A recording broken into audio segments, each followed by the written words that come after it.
کوئی آدمی اپنی نماز سے شیطان کا حصہ مقرر نہ کرے اور وہ یہ سمجھ لے کہ اس پر جب اللہ کی رحمت اترتی ہے تو امام کے بعد دائیں سائڈ پہ وہ جاتی ہے، پھر بائیں سائڈ پہ جاتی ہے، پھر یہ دعا کے کلمات کبھی نہ چھوڑنا۔ اے معاذ میں تم سب سے اعلیٰ اور افضل دعا یہ ہے کہ انسان اللہ سے بسم اللہ الرحمن الرحیم۔ حضور نبی کریم علیہ الصلوۃ والسلام کی احادیث طیبہ کے درس میں کتاب الصلاۃ اور التحیات کے بعد جو دعائیں پڑھی جاتی ہیں درود ابراہیمی کے بعد، اس حوالے سے ہم چند احادیث پاک کا ذکر کر رہے ہیں۔ اسی درمیان میں ہی صاحب المشکات کچھ احادیث سلام پھیرنے کے بعد حضور نبی کریم علیہ الصلوۃ والسلام کس طرف رخ کر کے بیٹھا کرتے تھے اس حوالے سے بھی کچھ احادیث لائے ہیں۔ حضرت عامر بن سعد رضی اللہ تعالی عنہ فرماتے ہیں کہ میں رسول اللہ صلی اللہ علیہ وسلم کو دیکھا کرتا تھا کہ آپ دائیں بائیں سلام پھیرتے تھے، حتیٰ کہ آپ کے رخسار کی سفیدی میں دیکھ لیتا تھا۔ یعنی جب آپ سلام پھیرتے تھے تو اچھی طرح اپنے چہرے کو پھیرتے تھے کہ سائیڈ والے بیٹھے ہوئے آپ کے رخسار مبارک کو دیکھ لیا کرتے تھے۔ اور حضرت انس رضی اللہ تعالیٰ عنہ سے مروی ہے کہ رسول اللہ صلی اللہ علیہ وسلم نماز سے دائیں جانب پھرتے تھے، یعنی جب نماز پڑھ لی سلام پھیر لیا تو آپ اپنی دائیں سائیڈ پہ ہو کے چہرہ کر لیا کرتے تھے۔ مگر اگلی حدیث جو آ رہی ہے وہ بھی بخاری و مسلم کی متفق علیہ حدیث ہے۔ حضرت عبداللہ بن مسعود رضی اللہ تعالیٰ عنہ سے روایت ہے، آپ فرماتے تم میں کوئی آدمی اپنی نماز سے شیطان کا حصہ مقرر نہ کرے اور وہ یہ سمجھ لے کہ اس پر واجب ہے کہ ہمیشہ دائیں جانب منہ کر کے بیٹھے۔ میں نے رسول اللہ صلی اللہ علیہ وسلم کو بہت دفعہ بائیں جانب بھی پھرتے ہوئے دیکھا ہے۔ یعنی آپ جانتے ہمارے ہاں عام روٹین یہ ہے، تقریباً 99.99% کہ امام جب سلام پھیرتے ہیں تو دائیں طرف منہ کر لیتے ہیں، تو آقا نامدار بھی اکثر دائیں طرف ہی منہ کرتے تھے۔ مگر حضرت عبداللہ بن مسعود یہ سمجھا رہے ہیں کہ دائیں طرف منہ کرنے کو واجب نہ سمجھنا، لازم نہ سمجھنا۔ میں نے بہت دفعہ حضور کو اپنی بائیں جانب منہ کر کے بھی بیٹھے ہوئے دیکھا۔ آقا نامدار علیہ السلام کبھی کبھی تو بالکل ہی منہ سامنے کر کے بالکل حاضرین کے سامنے بیٹھ جاتے، کبھی دائیں طرف منہ ہوتا اور کبھی کبھار بائیں طرف بھی بیٹھتے، تاکہ لوگ دائیں طرف بیٹھنے کو لازم نہ سمجھ لیں، واجب نہ سمجھ لیں۔ اور حضرت برہ ایک اور بات بیان کرتے ہیں، یہ صحابہ کرام کا جو عشق ہے، محبت ہے۔ حضرت برہ رضی اللہ تعالیٰ عنہ فرماتے ہیں کہ جب ہم رسول اللہ صلی اللہ علیہ وسلم کے پیچھے نماز پڑھتے تھے تو آپ کے دائیں جانب ہونا پسند کرتے تھے۔ آپ جانتے ہیں اگر امام یہاں کھڑا ہے جہاں مصلی ہے تو کہتے ہیں ہم حضور کی دائیں سائیڈ پر نماز پڑھنا پسند کرتے تھے۔ یہ بات درست ہے کہ دائیں سائیڈ افضل سائیڈ ہوتی ہے، جب اللہ کی رحمت اترتی ہے تو امام کے بعد دائیں سائیڈ پہ وہ جاتی ہے، پھر بائیں سائیڈ پہ جاتی ہے، پھر پچھلی صفوں میں جاتی ہے، یہ حدیث پاک کے اندر ہے۔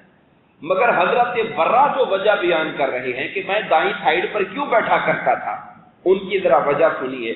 وہ کہتے ہیں کہ میں دائیں جانب بیٹھنا پسند کرتا تھا تاکہ آپ ہم پر اپنے چہرہ انور سے متوجہ ہوں۔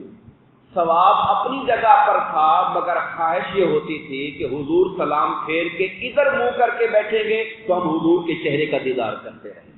ہمارے ذہن میں یہ ہوتا تھا، اس لیے ہم ادھر بیٹھا کرتے تھے۔ آگے پھر دعا کے حوالے سے حدیث پاک آ گئی۔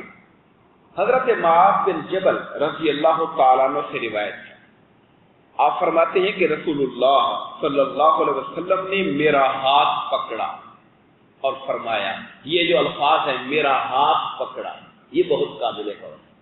یہ سرکار کی اپنے صحابہ کے ساتھ محبت ہے، حضور کا ان کے ساتھ پیار کا احساس ہے، اور کسی کو سمجھانے کے لیے اس کے دل میں उतरवा देने के लिए एक बात होती है कि अल्लाह का रसूल अपने हाथ में हाथ लेकर अपने गुलाम से एक बात करता है। और ये वही हजरत मुआज़ हैं जिनके बारे में एक रिवायत हमने वो बयान की थी कि जिन्होंने इशा की नमाज में एक रकत में सूरह बकरा पढ़ा दी और दूसरी में आल इमरान शुरू कर दी थी, और किसी शख्स ने आकर सरकार को गिला किया था कि आपका इमाम इतनी लंबी लंबी नमाज पढ़ाता है कि हम सारे दिन के थके होते हैं। उस पर सरकार नाराज भी हुए थे उसके ऊपर कि आप ऐसा क्यों करते हो, जब आप जमात के साथ नमाज पढ़वा रहे हो तो फिर मुख्तसर रखा करो नमाज को। मगर यहाँ मोहब्बत का इजहार हो रहा है। वो कहते हुजूर ने मेरा हाथ पकड़ा और मुझसे कहा, ऐ मुआज़ मैं तुमसे मोहब्बत करता हूँ, ऐ मुआज़ मैं तुमसे मोहब्बत करता हूँ। उन्होंने अर्ज की, या रसूल अल्लाह मैं भी आपसे मोहब्बत करता हूँ। सरकार ने फरमाया, मैं तुमसे मोहब्बत करता हूँ, इसलिए याद रखना हर नमाज के बाद ये दुआ के कलिमात कभी ना छोड़ना, ऐ मुआज़ मैं तुमसे मोहब्बत करता हूँ, क्योंकि तुम मेरे महबूब हो, इसलिए तुम्हें ये कलिमात सिखा रहा हूँ कि कभी नमाज के बाद न छोड़ना। वो कलिमात क्या है? पहले अरबी सुन लीजिए। रब्बे आइन्नी अला ज़िक्रे का व शुक्रे का व हुस्ने इबादत का, ऐ अल्लाह अपना जिक्र करने में, अपना शुक्र करने में और अपनी अच्छी इबादत करने में मेरे मौला मेरी मदद फरमा दो। कहा ये कलिमात कभी न छोड़ना, जिक्र में, जिक्र के लिए, शुक्र के लिए और इबादत के लिए मेरी मदद करना। अगर आपको अरबी जुबान याद हो जाए तो बहुत आला है, नहीं तो उर्दू के ये अल्फाज याद रख लीजिए, अल्लाह जिक्र करने में, तेरा शुक्र करने में और तेरी इबादत करने में मेरी मदद करना।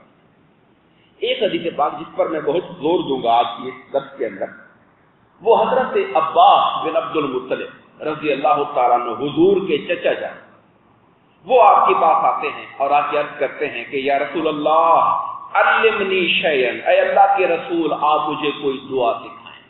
चचा अपने हबीब और अपने महबूब हुजूर नबी करीम से आके सवाल करते हैं, जो उसके अल्लाह के रसूल हैं और रिश्ते में उनके चचा भी हैं। तो वो आकर पूछते हैं कि मेरे चचा आप मुझे कोई दुआ सिखाइए, अस्अलुहुल्लाह, मैं अल्लाह से मांगा करूंगा। अब आप अंदाजा फरमाइए कि चचा जो दुआ पूछ रहे हैं, और एक बात हदीस में ये अल्फाज आते हैं, कहा या रसूलल्लाह मैं बूढ़ा हो गया हूँ, आखिरी वक्त करीब आ लगा है, अब मुझे कोई दुआ सिखाएं जो मैं अल्लाह से मांगा करूं। सरकार ने फरमाया सल्लिल्लाहुल अफ़्व वल आफिया, मेरे चचा अल्लाह से अफ़्व और आफियत मांगा करो। अफ़्व का माना होता है गुनाह माफ कर दे, आफियत का माना होता है खैर और सलामती दे।